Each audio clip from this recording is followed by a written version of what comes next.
জানেমান আসবো? শ্রাবু জায়ানের কথা শুনে কান্না থামিয়ে ঘাড় ঘুরিয়ে অশ্রু চোখে জায়ানের দিকে তাকায়। জায়ান শ্রাবুর উত্তরের আশায় না থেকে রুমে প্রবেশ করে। রুমে এসে শ্রাবুর সামনে ফ্লোরে বসে। তারপর শ্রাবুর মুখটা দু হাতের আজলাই নিয়ে বলে। কাঁদছো কেন জানেমান? শ্রাবু জায়ানের কথা শুনে আরো জোরে কেঁদে ওঠে আর হাত জোর করে জায়ানকে বলে। I am sorry Zayan, I am sorry. আজ আমার জন্য আপনি মার খেলেন। আমাকে ক্ষমা করে দিন আপনি। আমি এখান থেকে চলে যাব। এখানে থাকলে মিস্টার চৌধুরী আপনাকে আবার আঘাত করবে। আমার জন্য আপনি আবারও কষ্ট পাবেন। শ্রাবু কথাগুলো বলে ঢুকরে কেঁদে ওঠে আর জায়ান তার হাতগুলো নিজের হাতের মুঠোয় নিয়ে চোখের পানি ফেলে বলে। না জানেমান, এতে তোমার কোনো দোষ নেই। তুমি কখনো কোনো দোষ করতে পারো না। আর তুমি কোথাও যাবে না, যতই বড় ঝড় আসুক। তোমার পাশে থাকবো জানেমান। আঘাতের ভয়ে আমি তোমাকে ছেড়ে পিছপা হতে পারবো না জানেমান। আমি কাপুরুষ না। আপনি বুঝতে পারছেন না জায়ান, উনি আমাকে খুঁজে বের করবেই। উনি একবার যখন জানতে পেরেছে আমি বেঁচে আছি, তখন সে পৃথিবীর মাটি খুঁড়ে হলেও আমাকে বের করবে। দরকার হলে নিজের জীবন দিব, তাও তোমাকে আঘাত করার জন্য এই এই অমানুষটার হাতে তুলে দেব না জানেমান। প্লিজ তুমি মন খারাপ করে থেকো না। পাপাইয়ের বার্থডে সেলিব্রেট করতে হবে তো। ঘটনাটা ভুলে যাও। কিন্তু কোনো কিন্তু না জানেমান, সব ভুলে যাও। মনে করো তুমি একটা দুঃস্বপ্ন দেখেছো। শ্রাবু আর কিছু না বলে শুধু মাথা নাড়ায় আর জায়ান তা দেখে আলতো হাসে। তারপর উঠে দাঁড়িয়ে শ্রাবুকে বলে। আমি যাবো আর আসবো, একটু ওয়েট করো জানেমান।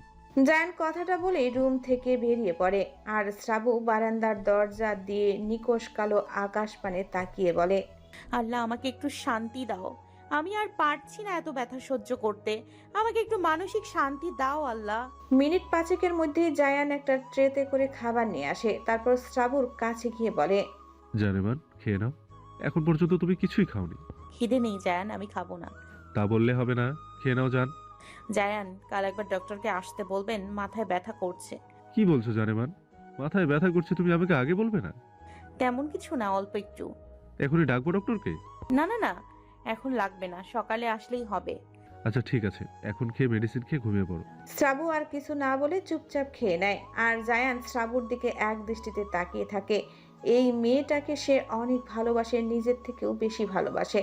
তাকে হারিয়ে একবার মরতে মরতে বেঁচেছে, এবার হারালে নির্ঘাত মরে যাবে সে।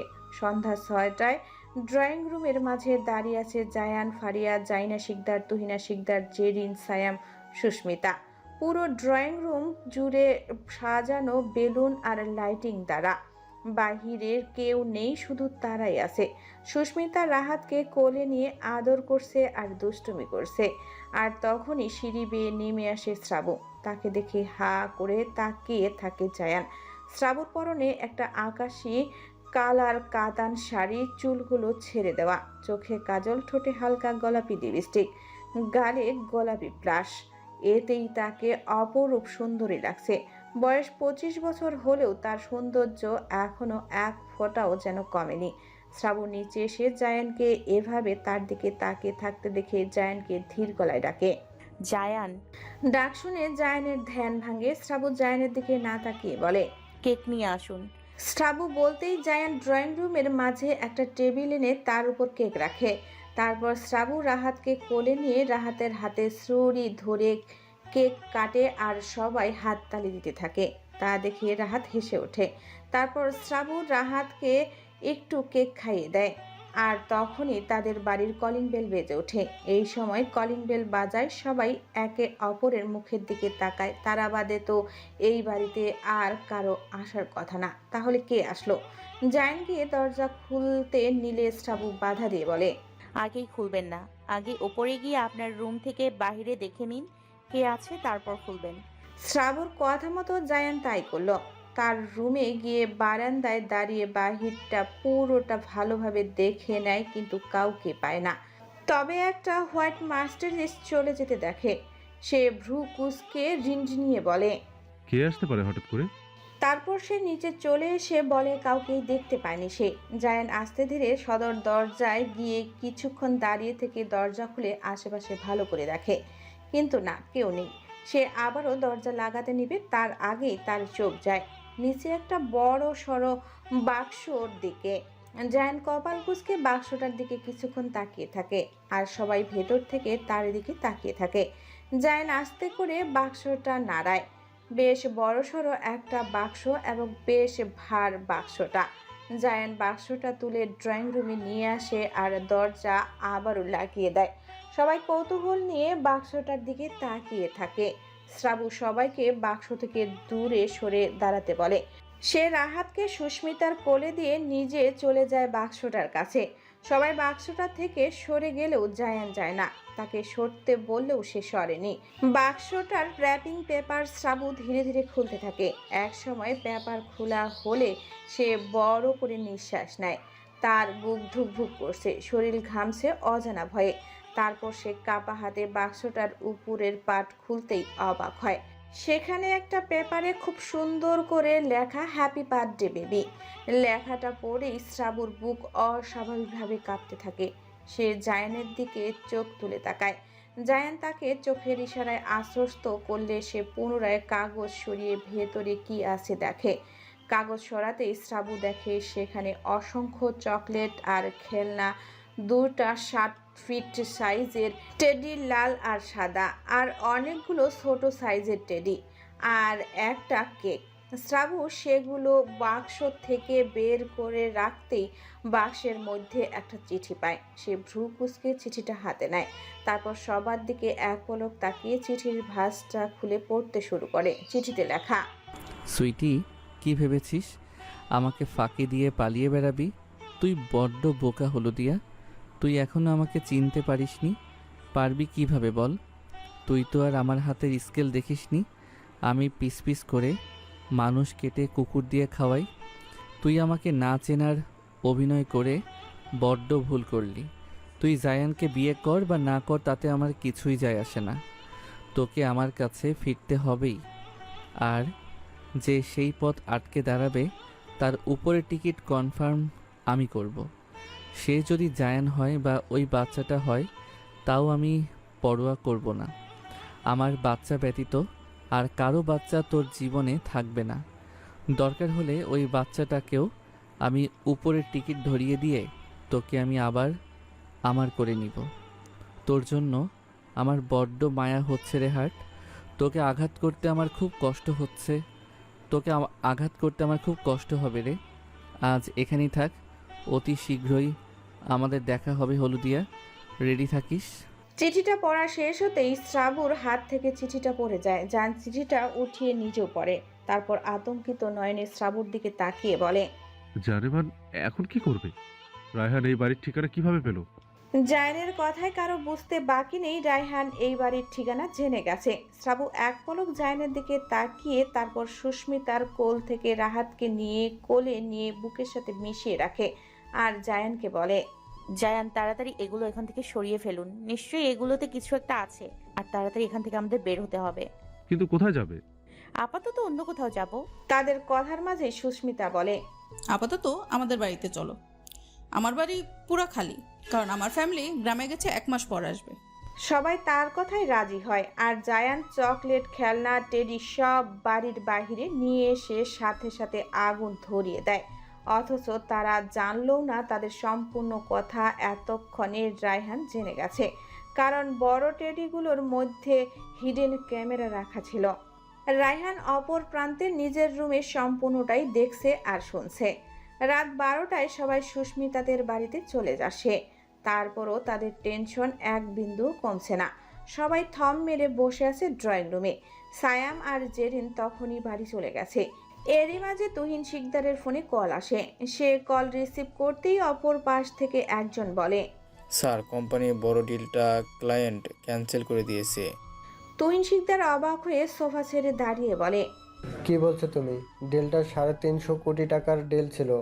শুধু তাই না, আরসি কোম্পানি আমাদের কোম্পানির নামে মামলা করে বলেছে, কারণ আমাদের কোম্পানি নাকি তার কোম্পানির প্রোডাক্ট জাল করছে।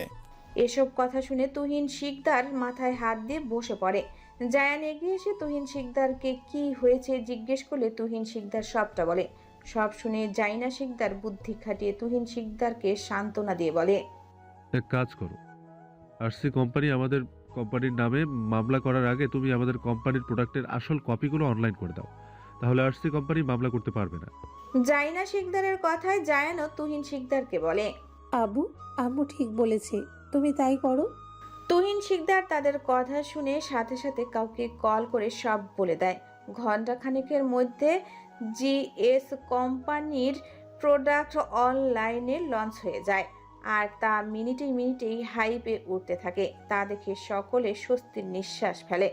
জাইনা শিকদার এবার সোফা ছেড়ে উঠে শ্রাবুর সামনে এসে বলে, আজ তোমার সিদ্ধান্ত আমি জানতে চাই শ্রাবন্তী, তুমি আমার ছেলেকে বিয়ে করবে নাকি করবে না? আন্টি, জায়ানকে বিয়ে করা আমার পক্ষে সম্ভব নয়। বেশ, তাহলে তোমার কথাই রইল। তবে শ্রাবন্তী, আজ তোমার এই সিদ্ধান্তের জন্য যদি আমার ছেলের কিছু হয়ে যায় তাহলে আমি তোমাকে ক্ষমা করব না। আন্টি, অনেক হয়েছে শ্রাবন্তী, আজ তুমি বুঝিয়ে দিলে তুমি শুধুই তোমার স্বার্থের জন্য আমার ছেলেকে ব্যবহার করেছো।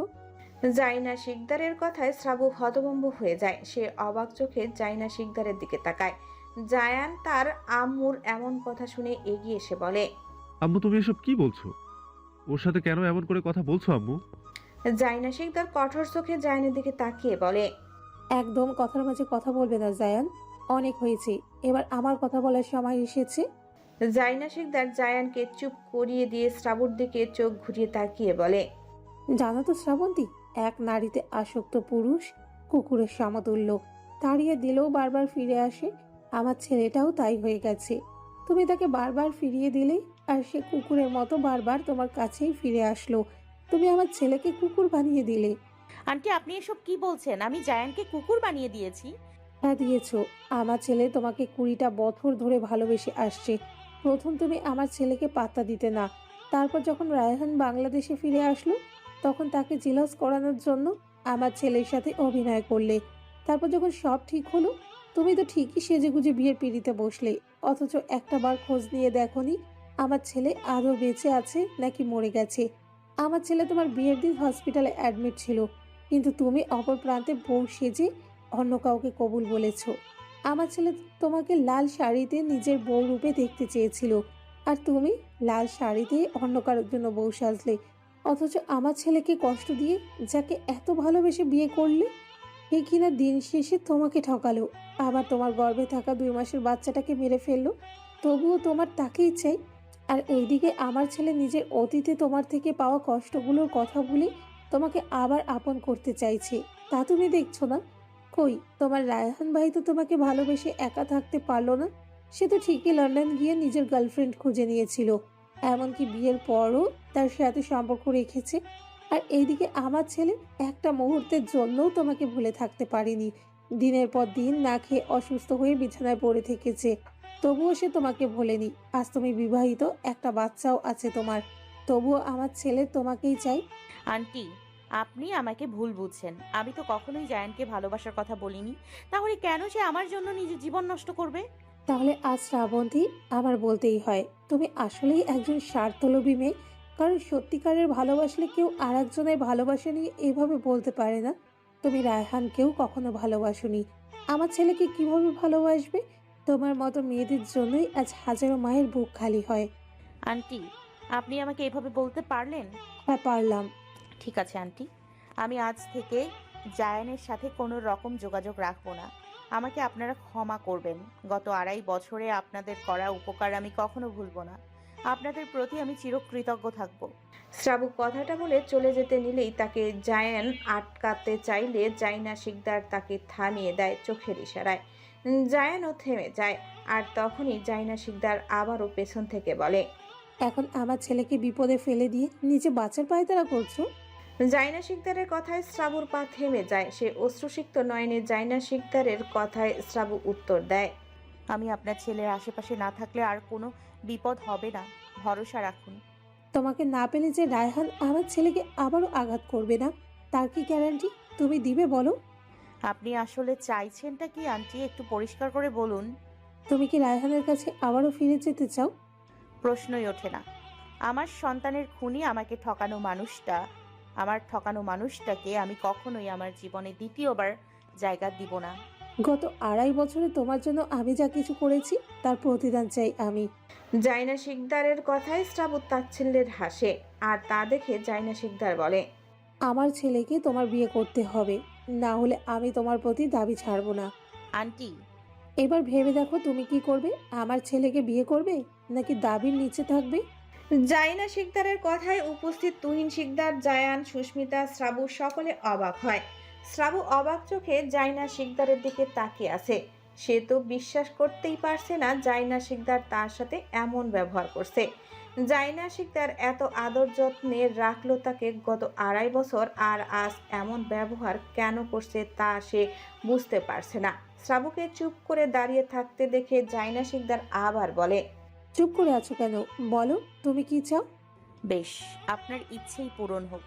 আমি জায়ানকে বিয়ে করব, তবে আন্টি যদি কখনো মনে হয় আমাকে নিয়ে আপনাদের সমাজে থাকাটা মুশকিল আর লজ্জাজনক হয়ে উঠেছে, সেদিন আমাকে কিছু না বলে আমার খাবারে পয়জন মিশিয়ে দেবেন। শ্রাবুর কথায় জাইনা শিকদার বেশ খুশি হলেন। সে ইচ্ছে করে এসব বলতে চায়নি, আজ বলতে বাধ্য হলো, কারণ রায়হান যদি শ্রাবুকে আবারও নিয়ে যায় তাহলে তার ছেলেটা আর বাঁচবে না। তাই সে এতটা কঠোর আচরণ করলো শ্রাবুর সাথে। সে খুশি হলেও মুখে প্রকাশ করলো না। তবে জায়ান শ্রাবুর রাজি হওয়াতে খুশিতে আত্মহারা হয়ে যায়। সে দৌড়ে শ্রাবুর কাছে গিয়ে বলে, থ্যাংক ইউ জানেমান, আজ আমি ভীষণ ভীষণ খুশি জানেমান।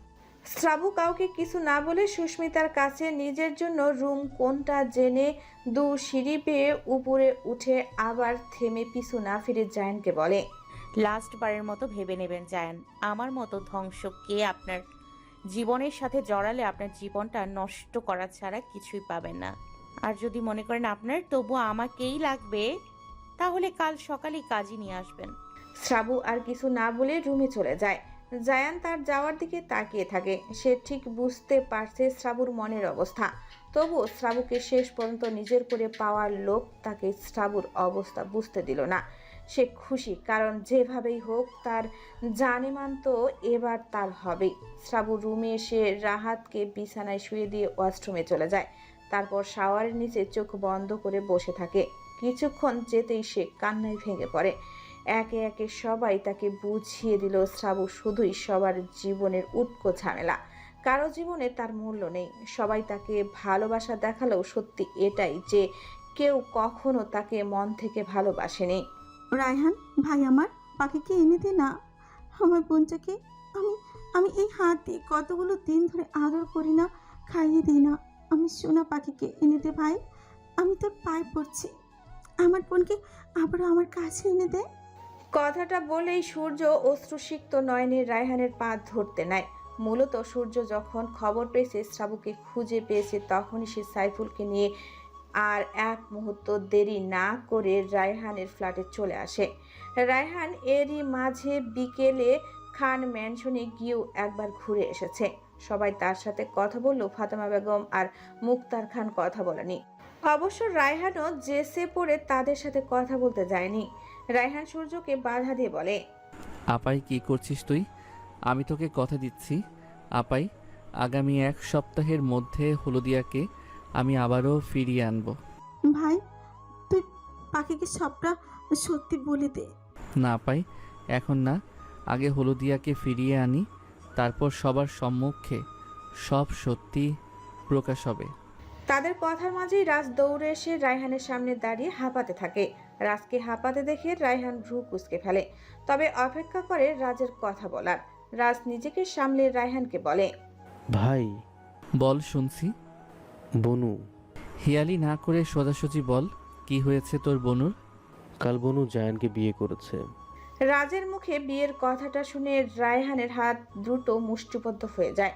তার চোখের কার্নিশ লাল হতে থাকে। সূর্য বিস্ময় নিয়ে রায়হানের দিকে তাকিয়ে বলে, রায়হান ভাই আমার, কিছু একটা কর, না হলে তুই পাখিকে চিরতরে হারাবি। আপাই তুই বাসায় যা। রায়হান ভাই প্লিজ কিছু কর। আপাই তুই বাড়ি যা। কথা যখন দিয়েছি 1 সপ্তাহের মধ্যে তোর বোন ফিরবে, তখন তোর বোনকে ফিরতেই হবে। তোর বোনের ইচ্ছেই হোক আর অনিচ্ছেই হোক, তাকে ফিরতেই হবে। রায়হান সূর্যকে আর কিছু বলতে না দিয়ে সাইফুলের সাথে বাড়ি পাঠিয়ে দেয়। তারপর রাজকে বলে, তুই জানলি কিভাবে হলদিয়া কাল জায়ানকে বিয়ে করছে? ভাই, আমাকে একজন অচেনা নাম্বার থেকে ফোন করে অ্যাড্রেস দিয়ে বলল কাল জায়ানের সাথে বনুর বিয়ে। আর জাইনা শিকদার মানে জায়ানের আম্মু বনুকে ফোর্স করে বিয়ে দিচ্ছে। আর কাল দুপুর একটাই বিয়ে হবে, আপনি যেন সেই বিয়েটা ভেঙে দেন। ওকে, তাহলে কাল দুপুরে দেখা হচ্ছে তোর বোনের সাথে। মিষ্টি রেডি কর রাজ, যত রকমের মিষ্টি পাবি নিয়ে নে। ভাই মিষ্টি কেন? আমার বউয়ের বিয়ে বলে কথা, মিষ্টি না নিয়ে গেলেও হয় নাকি? ভাই তোকে যা বললাম তা কর, যা। রাজ রায়হানের কথা মতো চলে যায় মিষ্টির জন্য। রাত চলে যেতেই রায়হান ডেভিল হেসে বলে, আমি আসছি ডার্লিং, তোমার বিয়ে আর আমি উপস্থিত থাকবো না তা কি করে হয় শোনা? আপু, তুই কি বলছিস? শ্রাবকে খুঁজে পাওয়া গেছে মানে? গত 2.5 বছর আমরা পাগলের মতো খুঁজেও যেখানে শ্রাবকে পেলাম না, সেখানে রায়হান বাংলাদেশে এসে দুদিনেই শ্রাবকে খুঁজে পেয়েছে। হ্যাঁ, আমার হৃদয় নিজেও শ্রাবকে দেখেছে। আপু, আমার মাথায় কিছুই ঢুকছে না। রোদ, তুই কবে বাংলাদেশে ফিরবি? কথা ছিল আর 12 দিন পরে আসার, কিন্তু 12 দিন পর না, আমরা কালকে ফ্লাইটে উঠব। রাফিদ কোথায়? সুমাইয়া যখন আমাকে ফোন করে সবটা বলেছে, তখনই রাফিদ সব শুনে এখানে সব কাজ শেষ করে ফ্লাইটের টিকিট কাটতে গেছে। আচ্ছা ঠিক আছে, তোরা সাবধানে আসিস। টিকিট আছে আপু, আর সব আপডেট দিস। ঠিক আছে। সকাল থেকে তোড়জোড় চলছে বিয়ের। জাইনা শিকদার নিজ হাতে শ্রাবুকে সাজিয়ে দিচ্ছে, আর শ্রাবু রাহাতকে বুকের মাঝে চেপে ধরে রেখে পাথর হয়ে বসে আছে। সে অনুভূতি শূন্য। তার চোখের সামনে ভেসে উঠছে 4 বছর আগে রায়হানের সাথে তার বিয়ের সমস্ত মুহূর্তগুলো। জাইনা শিকদার শ্রাবুকে সাজিয়ে চলে যেতেই শ্রাবু চোখ বন্ধ করে, আর সাথে সাথেই চোখ বেয়ে গড়িয়ে পড়ে পানি। শ্রাবুর পরনে জায়ানের কিনে আনা লাল শাড়ি, মাথায় লাল দোপাট্টা, সাজ বলতে তেমন কিছুই নেই। চোখে হালকা কাজল আর ঠোঁটে হালকা লিপস্টিক। জাইনা শিকদার নিজের গহনা পরিয়ে দিয়েছে শ্রাবুকে। সময় দুপুর 12:40। ফারিয়া শ্রাবুর কাছে এসে বসে। শ্রাবু তার দিকে এক পলক তাকিয়ে চোখ ঘুরিয়ে নেয়। ফারিয়া শ্রাবুর হাত ধরে বলে, জানো আপু, তুমি না খুব ভাগ্যবতী। আমি যাকে সবটা দিয়ে ভালোবাসলাম, আজ সে তোমার হয়ে যাবে। তার ভালোবাসা পূর্ণতা পাবে। আমাকে ভেঙে চুরে তোমাকে আপন করে নিচ্ছে সে। শ্রাবু ফারিয়ার মুখের দিকে তাকিয়ে বলে, আমাকে ক্ষমা করো না ফাহি, কখনো ক্ষমা করো না। আপু, এসব তুমি কি বলছো? তুমি কোনো দোষ করনি। আমার ভাগ্যে যা ছিল তাই হয়েছে, এতে তোমার দোষ নেই আপু। আমি দোয়া করি আল্লাহ তোমাদের সুখে রাখুক। তাদের কথার মাঝে জাইনা শিকদার এসে শ্রাবুকে বলে, শ্রাবন্তী, চলো, কাজে এসেছে। শ্রাবু অশ্রুসিক্ত নয়নে জাইনা শিকদারের দিকে তাকায়। তবে জাইনা শিকদার শ্রাবুর চোখের পানি দেখেও টলল না। সে এক প্রকার শ্রাবুকে জোর করে নিচে নিয়ে গেল। শ্রাবু নিচে এসে দেখে এখানে সায়াম, জেরিন, তুহিন শিকদার, শায়ের আর সুস্মিতা উপস্থিত আছে। জায়ানের পরনে একটা সিম্পলের মাঝে এমব্রয়ডারি করা সাদা পাঞ্জাবি আর সাদা পায়জামা। সোফায় বসে আছে সে। জাইনা শিকদার শ্রাবুকে নিয়ে নিচে আসে। রাহাত তখনও শ্রাবুর কোলে। জায়ান শ্রাবুর দিকে এক দৃষ্টিতে তাকিয়ে থাকে, আর তখনই শায়ের তাকে ধাক্কা দিলে তার ধ্যান ভাঙে। সে আলতো হেসে মাথার পেছনে চুলকে শ্রাবুর সামনে গিয়ে দাঁড়ায়, আর শ্রাবুর কোল থেকে রাহাতকে নিয়ে শ্রাবুর হাত ধরে নিজের পাশের সোফায় বসায়। শ্রাবু মাথা উঁচিয়ে ড্রয়িং রুমের দেওয়ালে লাগানো দেওয়াল ঘড়ির দিকে তাকিয়ে দেখে 1:07। তার বুক অস্বাভাবিকভাবে কাঁপতে থাকে, তার শরীর ঘামে ভিজে যাচ্ছে। আর এদিকে জায়ান শ্রাবুর হাত শক্ত করে ধরে রাখে। তুহিন শিকদার কাজীর সাথে কথা বলে ব্যাপারে সব কিছু তুলে। শ্রাবু মাথা নিচু করে চোখ বন্ধ করে এক মনে আল্লাহকে ডাকতে থাকে। তার ভাবনার মাঝে কাজী শ্রাবুকে উদ্দেশ্য করে নিয়ম মাফিক সব কিছু বলে। কবুল বলতে বললে শ্রাবু চুপ করে থাকে। এভাবে কাজী 3 বার বলতেই সদর দরজা থেকে কেউ বলে ওঠে, আরে দাঁড়ান কাজী সাহেব, ব্যস্ত হচ্ছেন কেন? আমার বউয়ের বিয়ে, অথচ আমাকে ইনভাইট না করেই আমার বউয়ের দ্বিতীয় বিয়ে হচ্ছে। কণ্ঠস্বরটা কানে পৌঁছানো মাত্রই সবার ভেতরে আতঙ্ক ছেয়ে যায়। কারো বুঝতে বাকি নেই কণ্ঠস্বরের লোকটিকে। সায়াম সুযোগ বুঝে সরে যায় সেখান থেকে। আর জাইনা শিকদার একটু পর কি পরিস্থিতি হবে আজ করে শুকনো ঢোক গেলে। শ্রাবুর ঠোঁটে এক চিলতে হাসি ফুটে, তবে সেটা কারো নজরে পড়ে না। সবাই সোফা ছেড়ে উঠে দাঁড়ায়। জায়ান শ্রাবুর হাতটা আরো শক্ত করে ধরে রাখে। রায়হান ড্রয়িং রুমে প্রবেশ করতেই সবার ভেতরে কম্পন তৈরি হয়। রায়হানের পেছনে রাজ, হৃদয়, সাইফুল আরও 50 জনের মতো গার্ড, তাদের হাতে বন্দুক। রায়হান ড্রয়িং রুমে এসে সোজা শ্রাবুর সামনের সোফায় পায়ের উপর পা তুলে বসে। তারপর সবাইকে উদ্দেশ্য করে বলে, আরে আরে, দাঁড়িয়ে কেন সবাই? বসুন বসুন কাজী সাহেব, বিয়ের কাজ শুরু করুন। আমার আবার সময় কম, বিয়ে শেষ হলে উঠতে হবে। রায়হানের কথায় কাজী শুকনো ঢোক গিলে বলে, স্যার, আমি কিছু জানি না, আমাকে বিয়ে পড়াতে হবে বলে এনেছি। আমি জানতাম না সে আপনার বউ, তাহলে কখনোই আসতাম না। এসেছেন, ভালো করেছেন। আপনি আমার বউকে বিয়ে দিচ্ছেন, আর ওইদিকে আমার লোক আপনার বউকে বিয়ে দিচ্ছে, হিসাব বরাবর। রায়হানের কথাটা শোনা মাত্রই কাজী রায়হানের পায়ের কাছে বসে হাত জোর করে বলে, স্যার, আমার সাথে এমন করবেন না, আমি আমার বউকে অনেক ভালোবাসি, মাফ করে দিন আমাকে। হুম, মাফ করা রায়হান চৌধুরী ডিকশনারিতে নেই। ভুল যখন করেছেন, শাস্তি আপনাকে পেতেই হবে। রায়হান কাজীকে কথাটা বলেই জায়ানের দিকে তাকিয়ে বলে, আরে ভাই, তুই না আমার বেস্ট ফ্রেন্ড, তাহলে আমার বউকে বিয়ে করছিস আর আমাকে ইনভাইট করলি না? এটা কেমন হলো বল? This is not fair. রায়হানের কথায় জায়ান ক্ষুব্ধ হয়ে বলে, তুই এখানে কেন এসেছিস আবার? আমার বউকে আমি বিয়ে করব কি করব না সেটা তোকে জানাতে হবে নাকি? ও রিয়েলি? ও তোর বউ? তা কবে, কখন, কিভাবে বিয়ে করলি? আমাকেও একটু প্রমাণ দেখা। আমি বিয়ে করি বা না করি প্রমাণ তোকে দেখাবো কেন? তুই বাচ্চাটাকে দেখে বুঝতে পারছিস না বাচ্চাটা কার? হুম, একদম বুঝতে পারছি না। তাদের কথার মাঝেই জাইনা শিকদার রায়হানকে বলে, এই ছেলে, সমস্যা কি তোমার? এখানে কেন এসেছো?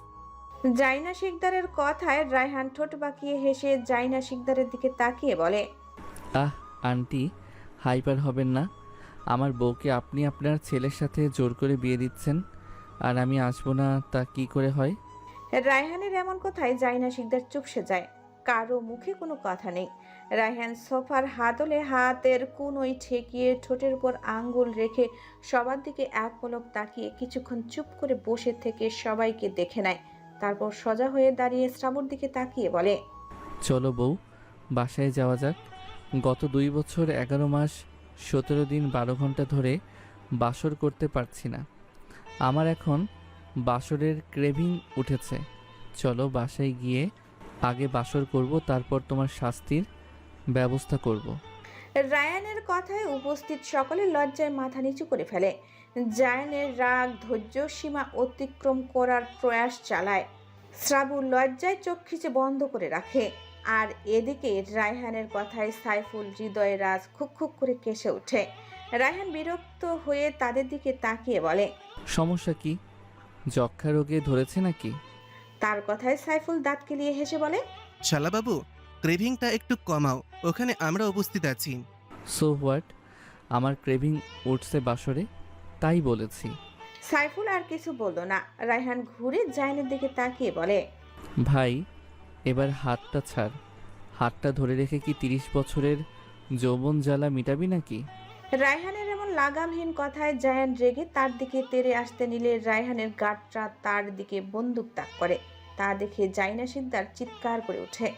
রায়হান বাঁকা হেসে রাজকে কিছু ইশারা করলে রাজ এগিয়ে এসে জায়ানের কোল থেকে রাহাতকে ছিনিয়ে নেয়।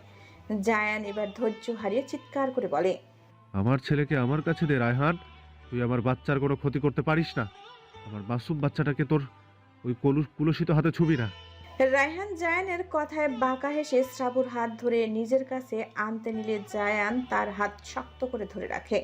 রায়হান রাগে হিতাহিত জ্ঞান শূন্য হয়ে জায়ানের মুখে খুশি মেরে দেয়। জায়ান টাল সামলাতে না পেরে সোফায় পড়ে যায়। জায়ান শ্রাবুর হাত ধরে রাখায় সেও ঝুঁকে পড়ে।